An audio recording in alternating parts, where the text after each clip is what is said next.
Sibel Cherries from San Veronica Fall. Today, I want to say million thanks to our frontliners like doctor, nurse, police, firefighter, army, volunteer, and all the people involved fight against the COVID-19. This is my thanks card to all those frontliners that help us very much. This heart-shaped hand means I love all the frontliners, like doctor, nurse, police, firefighter, army, and to all those who had involved to fight against the COVID-19. This red rose means appreciation for all the frontliners who had sacrificed their time and life to keep us safe. This trophy means we must win. Hashtag stay at home. Hashtag duduk di rumah. Bye. See you next time.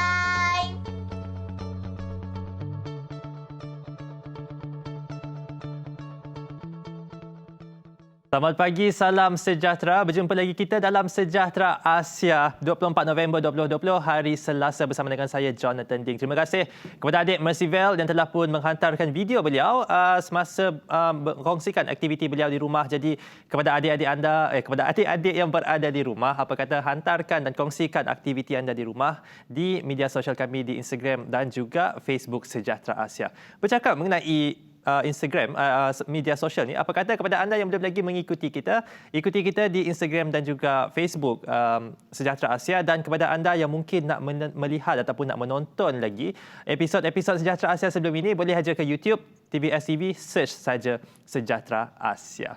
Baiklah, seperti biasa, bersiaran langsung di TVS Astro saluran 122 selama 1 jam. Saya akan menemani anda dan sebentar saja lagi Gas akan bersama dengan kita. Tapi apa-apa pun, topik pada pagi ini merupakan satu topik yang sangat menarik dan saya rasa merupakan topik yang sangat penting. Ia berkaitan dengan penjagaan kendiri mental dan juga psikologi, mental health.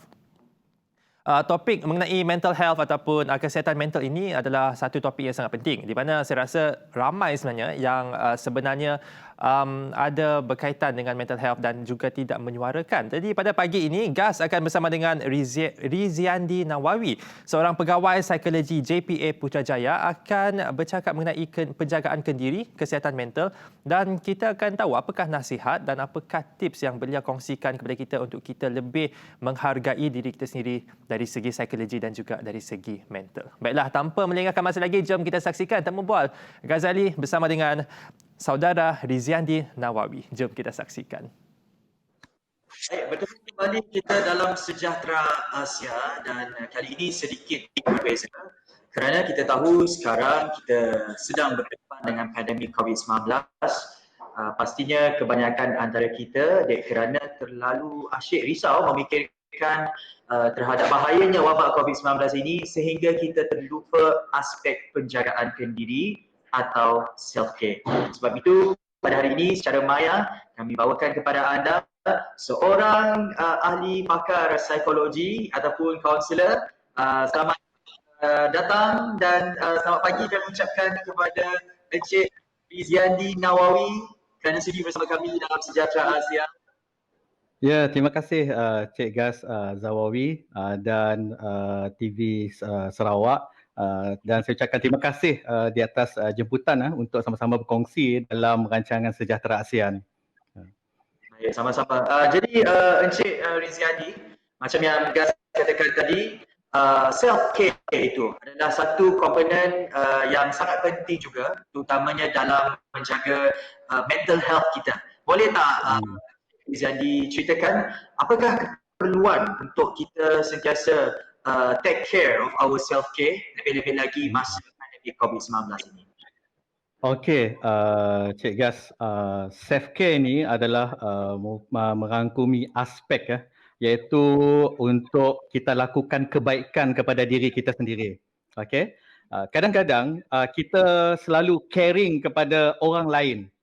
Apabila kita caring kepada orang lain, dan itu kadang-kadang membuatkan kita terlupa untuk caring pada diri sendiri. Itulah sebabnya self-care itu penting sebab kalau kita mengikut apa yang dikatakan oleh WHO mengenai self-care, iaitu kemampuan individu ataupun keluarga masyarakat untuk mempromosikan kesihatan dalam mencegah penyakit, menjaga kesihatan untuk mengatasi penyakit itu sendiri, iaitu tanpa sokongan penyediaan penjagaan kesihatan. Maksudnya di sini kita tak memerlukan perawatan-perawatan luar, tetapi dengan penjagaan diri sendiri kita dapat mampu meningkatkan tahap kesihatan kita sendiri. Itu mengikut WHO. Dan kalau kita lihat juga apa implikasi self-care ni kepada kesejahteraan hidup. Kalau kita menurut kajian yang dilakukan oleh Cole dan Hall, iaitu kesejahteraan ni mampu untuk mencorak dari sudut emosi, cara hidup kita dan sebagainya. Dan orang yang memiliki self-care yang tinggi ni adalah orang yang dapat mengalami proses kehidupannya dengan lebih tenang. Bila dengan lebih tenang maksudnya kita sejahtera. Sejahtera dari sudut mental kita, fizikal kita dan emosi kita juga dan sebagainya. Dan self-care ni pentinglah terutama sekali dalam situasi COVID-19 ni, kan? Kita sering mendengar istilah kita jaga kita. Kita ni merujuk kita dan kita ni orang ramai, tetapi kita lupa untuk kita ni kena jaga diri kita sendiri dulu. Itu yang paling penting sekali. Jadi hashtag kita jaga kita, satu lagi hashtag kita jaga diri sendiri. Kita jaga diri kita. Okey, Encik Riziandi, bagaimana kita boleh praktikan ataupun apa cara yang boleh kita amalkan untuk kita tingkatkan self-care dalam diri kita? Okey, sebelum kita pergi kepada bagaimana kita boleh mempraktikkan self-care dalam kehidupan kita, saya ingin memperjelaskan dululah iaitu apakah komponen-komponen di dalam diri kita ni yang self-care kita perlu jaga. Okey, yang pertama sekali adalah kesihatan fizikal.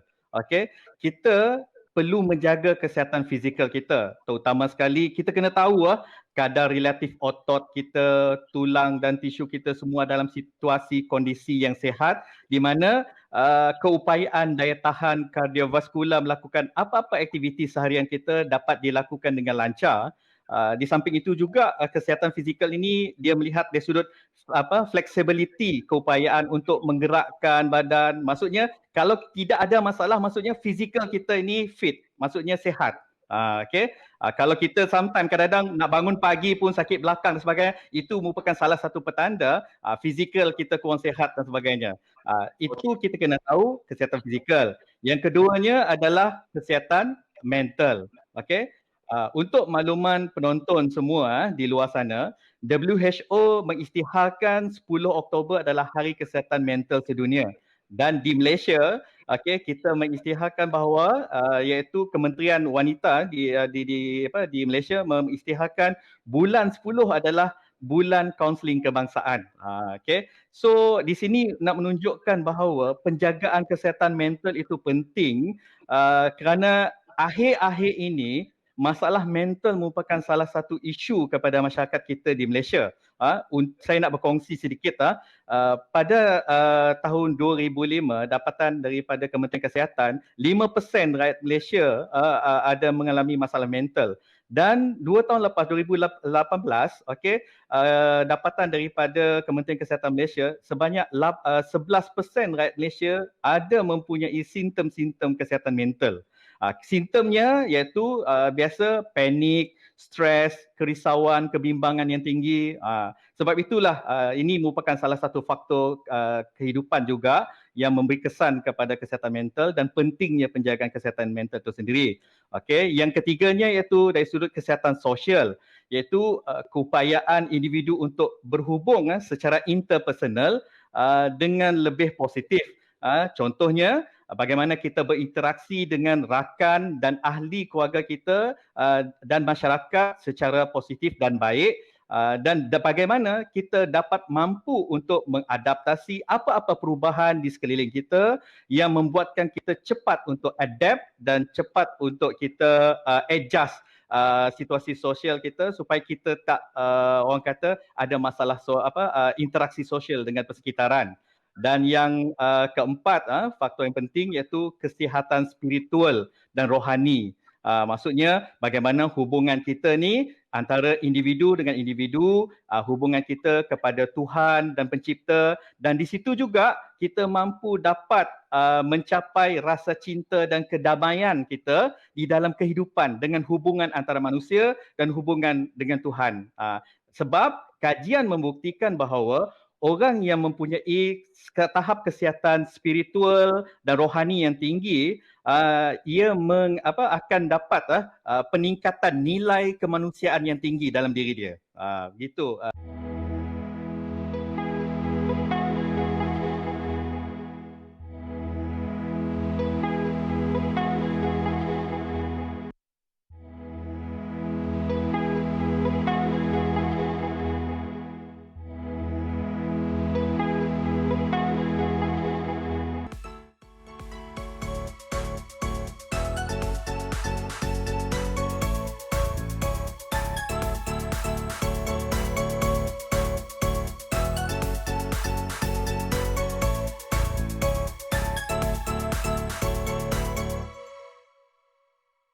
Kita orang still continue with online learning. Cabaran yang agak tinggi. Perasaan sedih tu ada tau masa tu. Yeah.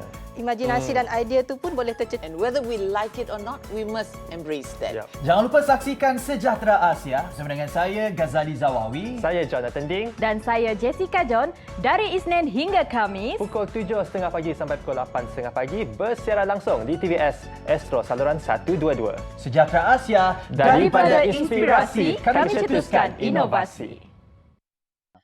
Jadi ada 4 komponen iaitu fizikal, mental, kemudian social dan akhir sekali adalah spiritual. So untuk Gas nak tanya lebih lanjut mengenai penjagaan mental. Kalau kita mengenai kerisauan, sekarang ini memang ramai orang asyik risau, terutama dari aspek penjagaan kesihatan. Jadi Encik Riziandi, adakah orang kata terlalu risau ataupun satu disorder yang dinamakan sebagai obsessive compulsive disorder OCD ini juga merupakan salah satu petanda kepada masalah mental?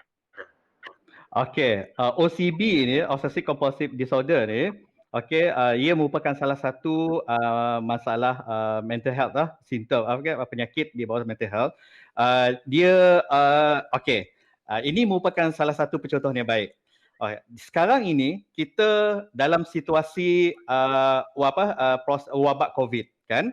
Apa yang berlaku kepada masyarakat kita iaitu kerisauan yang tinggi sebab dia bimbang dengan apa yang berlaku di luar sana berkenaan dengan jangkitan dan sebagainya. Yang kedua, dia rasa stres dan panik sebab bila dengar berita di luar secara mungkin peningkatan kes menyebabkan dia panik dan stres dengan situasi keadaan. Ini akan mengubah salah satu tingkah laku kita. Kalau kita nak lihat apa yang berlaku kepada masyarakat kita sekitar, iaitu sekarang ini sanitize kan, mesti ada di dalam beg kita sekarang ini. Betul tak? Betul. Penjarakan fizikal kita sentiasa jaga. Bila kita pergi di mana-mana, kita akan pastikan penjarakan fizikal berlaku, dan kalau kita sentuh mana-mana di pasar raya ke objek apa di sekeliling kita, kita mesti cepat nak sanitize. Alright. Bila tingkah laku itu berlaku secara tak langsung, dia telah modified, menyebabkan ada simptom OCD tadi. Sebab tu OCD dia akan terlalu, kalau orang yang normal, menjaga kebersihan itu adalah satu kebiasaan. Tetapi bagi orang yang ada obsessive compulsive ni, disorder ni, kalau dia basuh tangan dia, dia akan basuh sehingga tangan dia lelas, kata orang Sarawak, kelas dan sebagainya. Kalau dia sanitize, biasanya orang pakai sanitize satu botol tu dalam seminggu, dia mungkin satu hari satu botol. Maksudnya dia menjadi risau, takut kepada persekitaran dia, terutama sekali dalam kebersihan dan sebagainya. Itu mengubah sebenarnya tingkah laku yang kebiasaan kita menjadi OCD tadi. Kalau kita tak menyedari diri kita sendiri. kita berada dalam situasi yang tidak normal. OCD tadi. Ya. Jadi itu adalah obsessive compulsive disorder ataupun OCD, dan selain hand sanitizer, saya kira Encik Rizandi kalau pemakaian pelitup muka juga, mungkin ada antara mereka yang mengalami simptom ini, mereka akan merasakan bahawa pelitup muka yang belum dipakai mereka sudah pakai.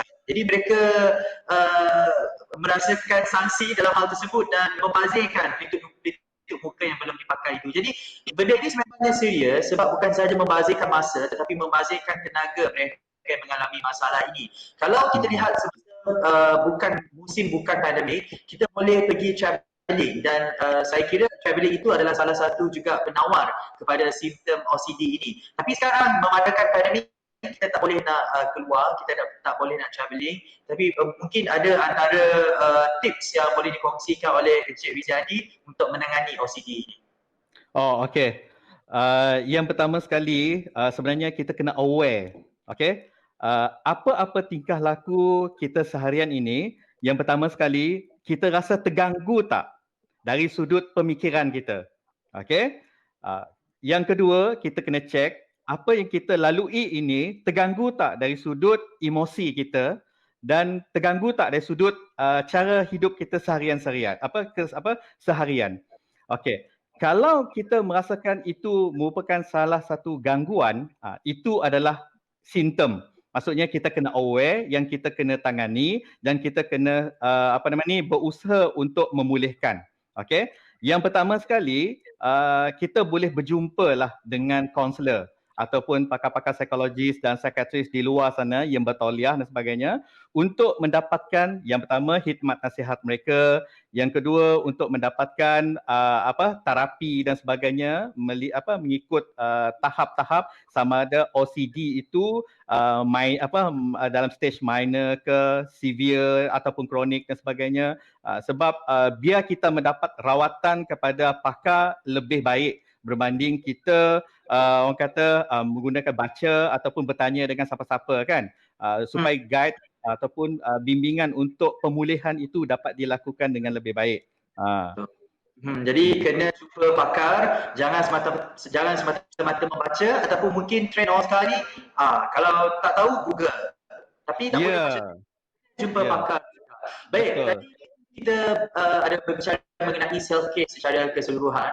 Jadi Encik Rizandi, macam yang Gas tanya tadi, bagaimana sebenarnya kita boleh tingkatkan penjagaan ke diri ataupun self-care ini lebih-lebih lagi pada musim pandemik COVID-19 ini? Apa yang boleh diamalkan oleh mereka di luar sana? Okey, yang paling penting sekali untuk penonton-penonton di luar sekali adalah kita kena amalkan cara hidup sihat. Okey. Bagaimana cara hidup sihat ni? Dia banyak. Bagaimana kaedah-kaedah yang kita lakukan. Yang pertama sekali adalah pemakanan yang sihat. Contohnya dalam situasi COVID ni kan, banyakkan makan vitamin dan sebagainya untuk meningkatkan imuniti badan kita supaya kita tak mudah untuk dapat jangkitan penyakit yang simple yang biasa, sensema, demam dan sebagainya, terutama sekali virus COVID, tapi itu adalah preventif, itu pencegahan kita. Yang keduanya, kita kena cukup tidur. Itu paling penting sekali. Okey, supaya kita dapat bentuk sihat dari sudut minda, emosi dan fizikal kita, dan rest, badan kita dapat pulihkan secara dalaman dan sebagainya.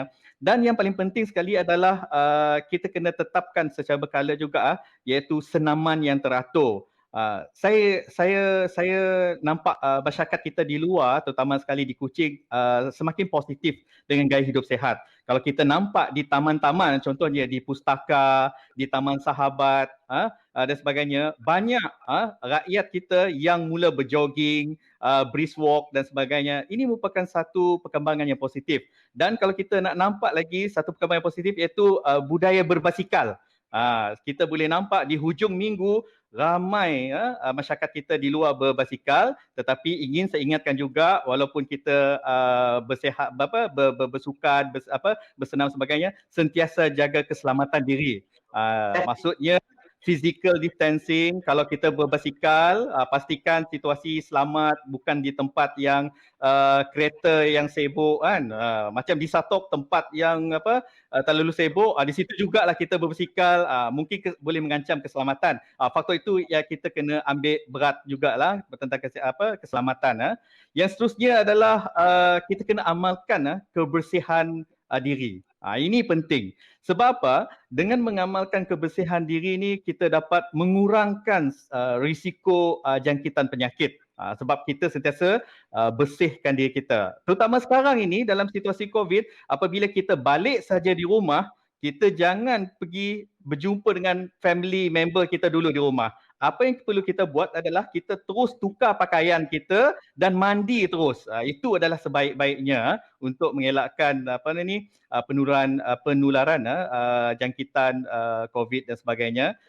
Dan untuk makluman penonton di luar juga, dengan kita mengamalkan kebersihan ni akan meningkatkan juga kualiti kesihatan diri kita juga. Selain itu juga bagi penonton-penonton di luar, jalinkan hubungan yang positif. Sebab kalau kita dapat menjalinkan hubungan yang positif dengan ahli keluarga kita, dengan sahabat-sahabat dan rakan taulan kita, ianya akan dapat membina satu sumber sokongan emosi yang amat baik pada diri kita. Sometimes kadang-kadang kita stres, kita panik, kita risau dan sebagainya. Okay? Dengan sokongan emosi yang bagus ini sebenarnya dapat membantu diri kita. This is a part of self-care sebenarnya, iaitu kita sentiasa berhubung dan dapat meluahkan perasaan dengan orang yang kita percaya. Itu dari sudut hubungan yang positif. Yang seterusnya juga, yang paling kita lupa sebenarnya dalam kehidupan seharian kita, iaitu kita buat aktiviti sendiri, iaitu kita panggil sebagai me time. Me time ni kadang-kadang kita peruntukkan masa untuk diri kita sendiri, iaitu dengan contoh yang kita boleh buat di hujung minggu sebagainya, menonton rancangan TV kegemaran kita, contohnya rancangan Sejahtera Asia, yang seterusnya bekerja di kebun, dengan kita bekerja di kebun, kita dapat exercise, keluarkan peluh dan sebagainya kan, itu merupakan satu aktiviti yang sihat. Kita dapat melukis, membaca. Satu lagi yang paling kadang-kadang menjadi trend sekarang ni, iaitu kita pergi ke coffee shop. Itu pun merupakan salah satu aktiviti me time bersama-sama rakan-rakan kita kan, iaitu ngopi-ngopi session dengan rakan-rakan. Sebab coffee shop di Kuching semakin banyak sekarang ni, tetapi jangan lupa berkenaan dengan penjagaan diri walaupun kita berada di coffee shop, kita kena pastikan physical distancing, sanitize dan sebagainya, jaga jarak dan sebagainya. Dan yang paling penting sekali iaitu cara untuk berehat. Iaitu cara berehat, kita boleh amalkan kaedah meditasi. Meditasi maksudnya kita boleh pergi di tempat yang tenang, damai dan sebagainya.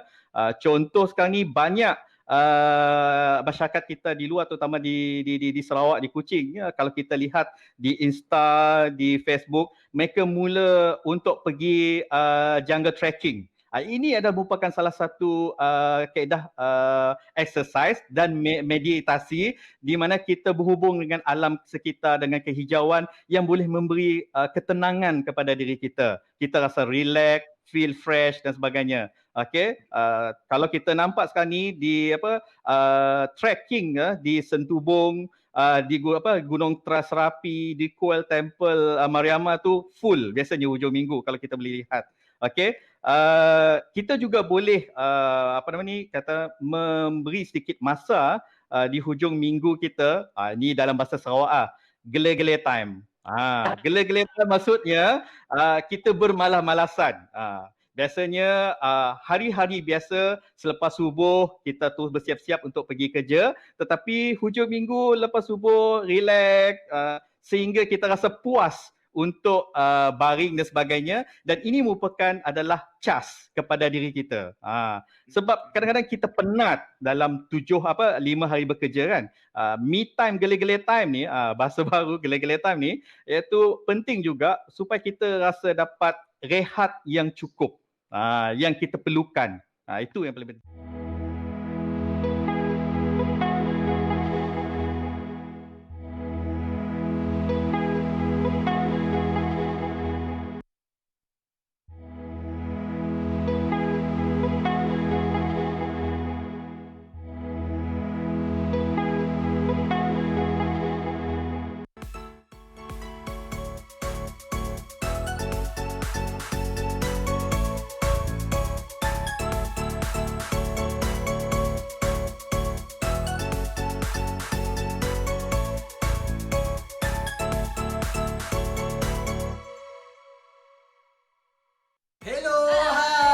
berita baik kepada semua pelajar yang sedang cuti sekolah sekarang ni.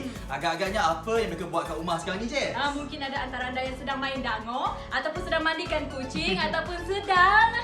Main gudi, main guli, main congkak, main seremban. Apa yang paling penting, ini masanya untuk anda hantar video aktiviti menarik anda di rumah kepada kami di Facebook dan Instagram Sejahtera Asia. Tapi ada syaratnya. Boleh. Dan syaratnya adalah anda mesti dari sekolah rendah, sekolah menengah, ataupun pelajar universiti. Durasi video tu macam mana, Jess? Durasi video tu mesti kurang daripada 2 minit. Dan diambil secara melintang atau horizontal. Kalau macam Gas ni dah habis belajar macam mana? Boleh tak? Hantar je Gas, Hantar sahaja. Jadi apa tunggu lagi? Hantar video anda sekarang di Sejahtera Asia. Daripada inspirasi, kami cetuskan inovasi.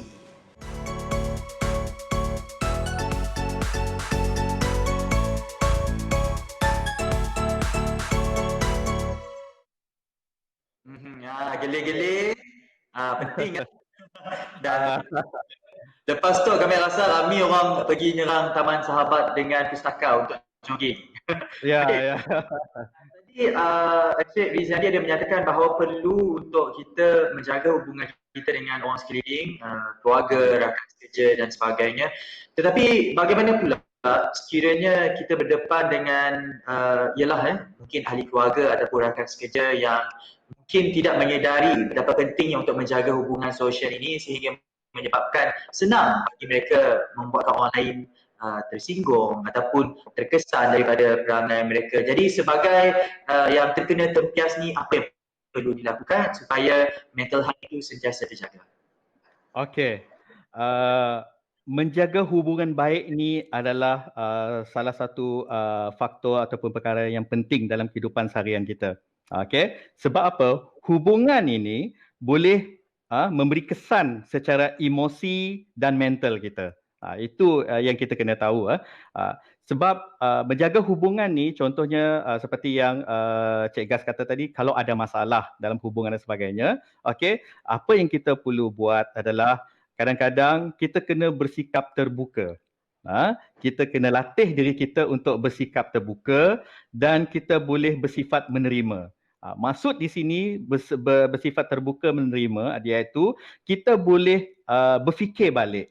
Apakah yang kita telah lakukan, apakah perbuatan yang kita telah buat, yang percakapan yang kita telah nyatakan menyebabkan proses hubungan itu menjadi bermasalah dan sebagainya. Okey. Dan yang kedua, kita kena bersikap terbuka untuk dengan individu yang kita bermasalah tadi, kita boleh berkomunikasi. Maksudnya, contohnya kalau kita ada masalah dengan kawan, kita tanya, saya pernah tercakap yang membuatkan anda berkecil hati ke? Kadang bahasa Sarawaknya, kita kecil hati ke apa nak dipadah kami teh, kan? Kadang-kadang komunikasi ni merupakan salah satu faktor yang kadang-kadang menjadi penghalang kita. Apabila kita boleh teruskan komunikasi, maka di situ ada jalan dan kaedah cara untuk penyelesaian hubungan tersebut. Tetapi menjadi masalah kita sekarang ni adalah kita telah break the communication. Jika kita ada masalah hubungan, kita tu stop komunikasi. Tak ada WhatsApp. Tak ada tanya khabar, tu senyap dan sebagainya. Jadi masalah akan menjadi lebih rumit dan sebagainya, kan. Tetapi dengan kita sentiasa mengekalkan hubungan komunikasi yang lebih baik, maka apa-apa isu yang menjadi satu permasalahan dalam hubungan itu dapat diselesaikan dengan baik sebenarnya. Kalau kita tak boleh berkomunikasi secara direct, kita boleh berkomunikasi dengan orang yang ketiga, dengan orang yang kita percayai, sahabat dan sebagainya, menjadi perantara untuk memperbaikkan hubungan itu sendiri. Itu matlamat yang paling penting. Dan sebenarnya hubungan ni sebenarnya kita kena ingat juga sejauh mana kaedah kita berkomunikasi dengan dalam family kita, dalam rakan-rakan kita dan sebagainya. Sebab tu orang trend sekarang selalu kata positive vibe. Positive vibe ni maksudnya kita sentiasa mengungkapkan sesuatu yang positif. Kita selalu bercakap tentang sesuatu yang positif. Dan apa yang kita cakap ni memberi kesan kepada orang di sekeliling kita dan sebagainya. Dan positive vibe ni akan datang jika minda kita sihat dan emosi pun kita sihat dan sebagainya. Jadi ingat kalau ada sebarang permasalahan dengan orang lain ataupun ahli keluarga, rakan sekerja dan sebagainya, salah satu cara nak distress ataupun leraikan permasalahan tersebut, leraikan kerisauan tersebut adalah dengan berkomunikasi. Contoh communication. Baik. Kembali mengenai self-care ini, tadi Abang kata Encik Rizali kena gelir-gelir, me time. Tapi ada juga orang mengatakan bahawa sekiranya kita overdo the self-care, it will be a selfish. Is it true, Encik Rizali? Okey. Kita kena tahu border ataupun sempadan. Okey.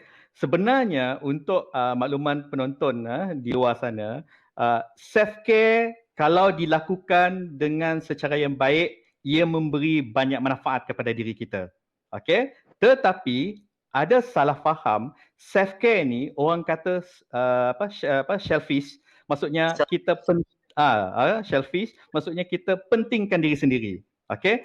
Tetapi dalam situasi-situasi keadaan-keadaan tertentu, kita kena mengutamakan diri sebagai self-care. Okey. Maksudnya bukan kita mengutamakan diri ni, kita mengenepikan orang lain. Tidak. Kita mengutamakan diri, maksudnya kita tahu keupayaan diri kita tahap mana kalau kita nak melakukan sesuatu. Kita tahu apa batas kita untuk melakukan sesuatu itu. Kalau ianya di luar batasan kita, kita melakukan juga, maksudnya kita tidak berlaku adil kepada diri kita. Maksudnya kita telah melakukan beyond our capacity dan sebagainya kan. Tetapi jika kita berkeupayaan untuk melakukan sesuatu tetapi kita tidak sebab kita pentingkan diri kita, itu adalah selfish. Faham. Jadi kena self-care dan bukan selfish. Betul. Kebaikan ataupun penjagaan ke diri bukan bermaksud kita mementingkan diri sendiri dan bukan bermaksud kita terpaksa ataupun kena mengenepikan orang lain.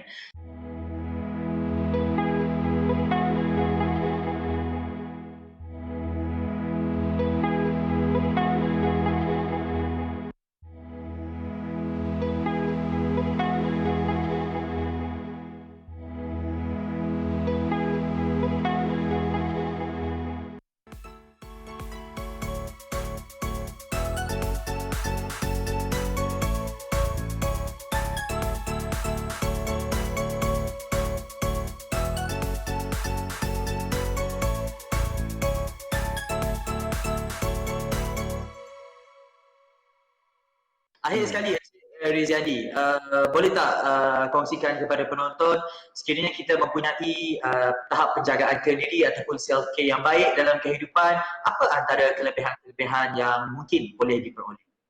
Okey. Yang pertama sekali, kalau kita mampu menjaga diri kita dengan baik, self-care kita dengan baik,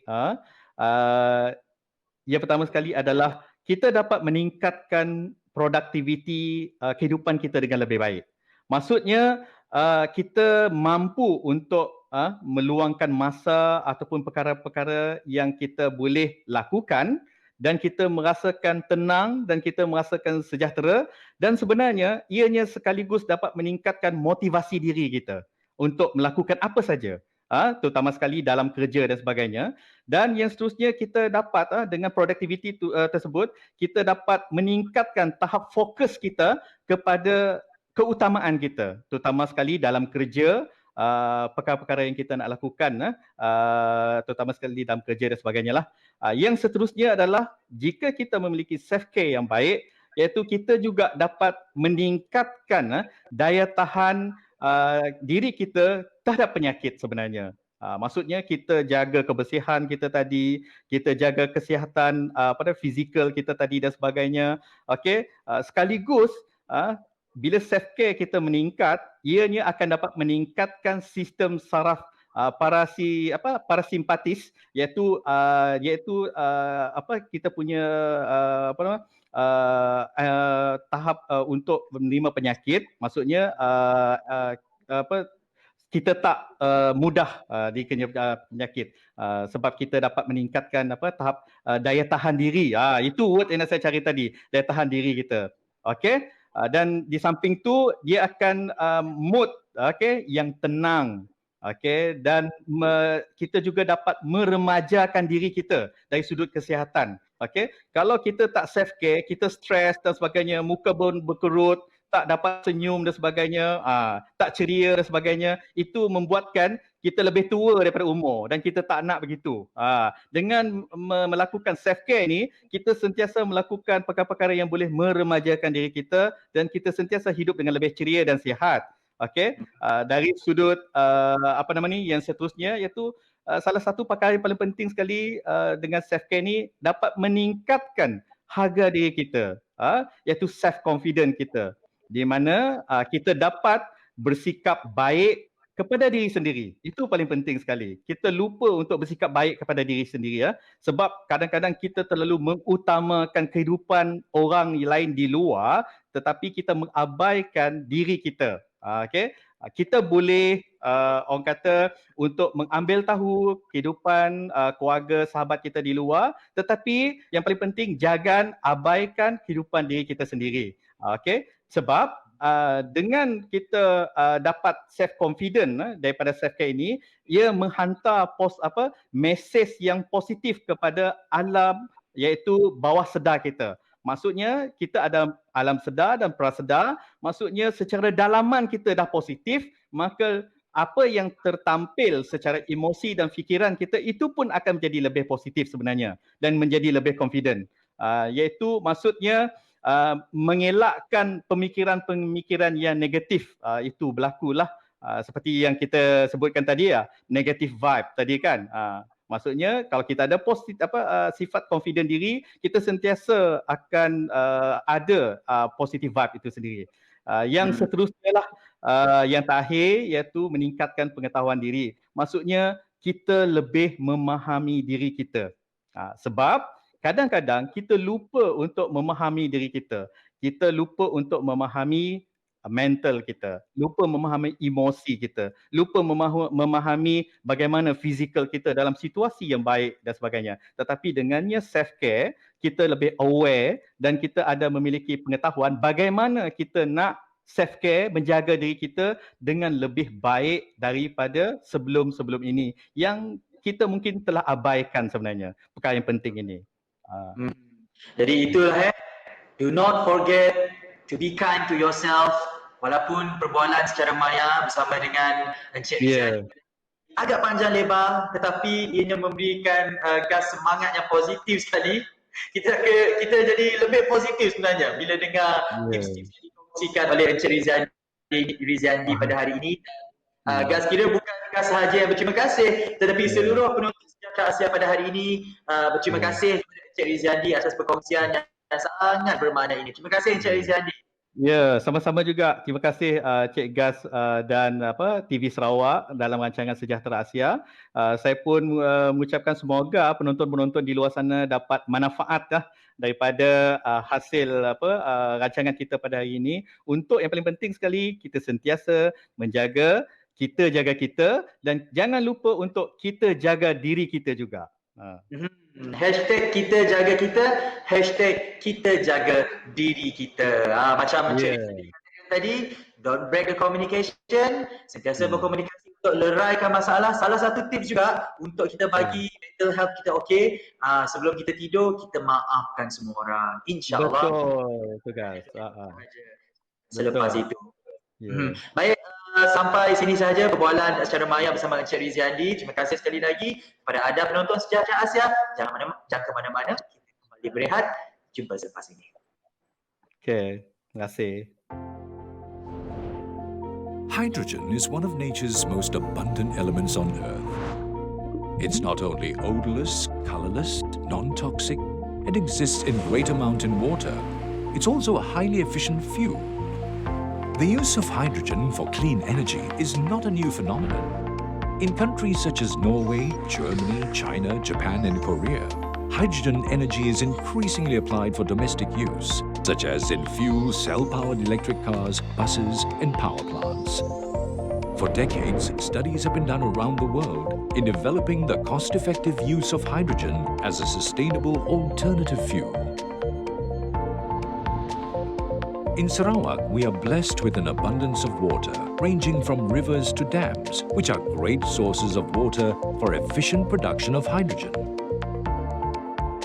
At the hydrogen production plant, hydrogen is extracted from water through a process of electrolysis, which separates hydrogen from oxygen in the water. This extracted hydrogen is then stored as hydrogen fuel.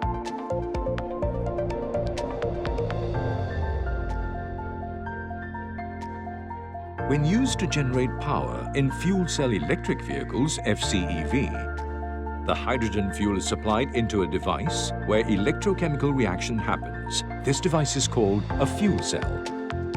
In the fuel cell, the chemical process happens, combining hydrogen with oxygen. This combination results in an electrical current. Unlike fossil fuel, which is limited in amount and contributes to pollution, hydrogen is just the opposite. As it is extracted from water and it ends in the form of water, hydrogen is a great renewable source of clean energy for a sustainable future. The Integrated Hydrogen Production Plant and Refueling Stations initiatives in Sarawak are the first of its kind in Southeast Asia. This is part of the groundwork of Sarawak government's plan to chart out an ecosystem for hydrogen economy. It eventually will pave the way for advancing the sustainable and renewable energy sector in Sarawak. As more and more countries around the world develop their hydrogen economies, and by the time world demand accelerates in years to come, Sarawak will already be well positioned at the forefront as a regional and global exporter of this clean energy. Now is the best time to embark on this journey to build our hydrogen economy. Hydrogen, the fuel of the future.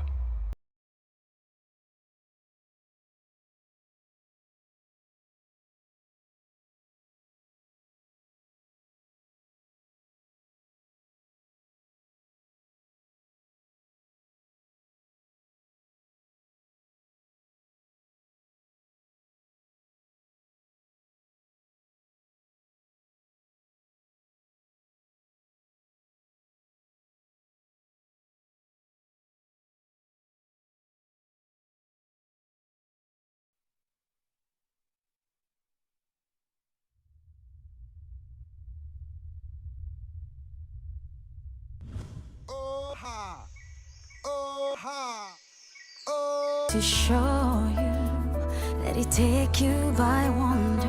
Listen closely, the sounds of the rivers call for you, and the rainforest too. Here is where legends come alive and cultures thrive.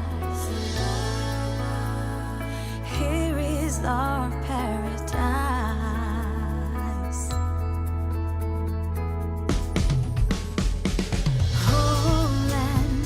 Stories that lies in the roots of our soil, like pieces of gold. There's more in the mountains and seas. There's more in the rhythm and melodies. Open your arms and embrace the land. Let me take your hand. This is our paradise. There's more to discover, Sarawak. There's more to discover, Sarawak.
Kembali lagi dalam Sejahtera Asia. Pastinya banyak info yang kita dapat daripada temu bual secara maya bersama dengan Encik Riziandi Nawawi tadi. Dan kata Encik Riziandi ialah disebabkan kebanyakan antara kita yang mungkin asyik terlalu risau dengan pandemik COVID-19. Jadi ada juga antara kita, John, yang mengabaikan aspek penjagaan kendiri ataupun self-care ini. Juga intipati yang kita dapat daripada temu bual secara maya tadi adalah self-care dan selfish. Sebenarnya tak apa untuk kita pentingkan diri sendiri dahulu, tetapi ingat jangan sampai mengabaikan dan mengetepikan orang lain. Betul. Untuk John pula, apa yang John boleh dapat daripada bagi saya sambung tadi sebab bagi saya untuk menjaga orang sekeliling kita kena menjaga diri kita sendiri dulu. Betul. Sebab kalau kita tak jaga diri kita sendiri, kita akan kita punya action ataupun apa yang kita lakukan mungkin akan menyebabkan ataupun mungkin akan efek orang sekeliling kita. Jadi untuk menjaga orang sekeliling, kita kena jaga diri kita sendiri. Jadi itulah antara take back yang saya dapat, dan itu merupakan satu topik yang sangat penting sebab saya rasa ramai sebenarnya yang sedang mengalami kesihatan mental tapi tidak berani untuk menyuarakan dan tidak berani tidak tahu sebenarnya macam mana nak mengatasinya. Sebab itulah kata Encik Riziandi tadi, ada 4 komponen utama dalam penjagaan kendiri ini, iaitu penjagaan fizikal, mental, sosial dan spiritual. Bercakap mengenai kesihatan mental dan self-care ini, Gas nak share kepada anda 4 tips untuk kekal produktif apabila work from home. Ada tips lagi. Mesti ada tips hari-hari. Hari-hari ada tips. Baiklah, Gas. Apa yang dia? pertama, cari ruang di rumah yang digunakan untuk bekerja. Kena cari ruang yang sangat kondusif. Tips yang kedua, urus jadual dan masa anda. Ketiga, jaga komunikasi antara anda dengan majikan dan rakan sekerja. Dan akhir sekali, cari sumber motivasi anda dan kekal berhubung dengan rakan serta keluarga. Maksudnya, jangan sampai duk buat kerja dekat rumah ni, work from home ni, sampai kita ketepikan anak-anak, sampai kita ketepikan keluarga kita. Pembahagian masa bersama dengan keluarga itu juga penting. Itu tips daripada Gas lah hari ni. Banyak tips. Biasalah Gas setiap hari bagi tips. Okey, John. Sebelum kita berakhir, kita nak kabarkan juga kepada anda secara ringkas perincian dan perkembangan semasa COVID-19.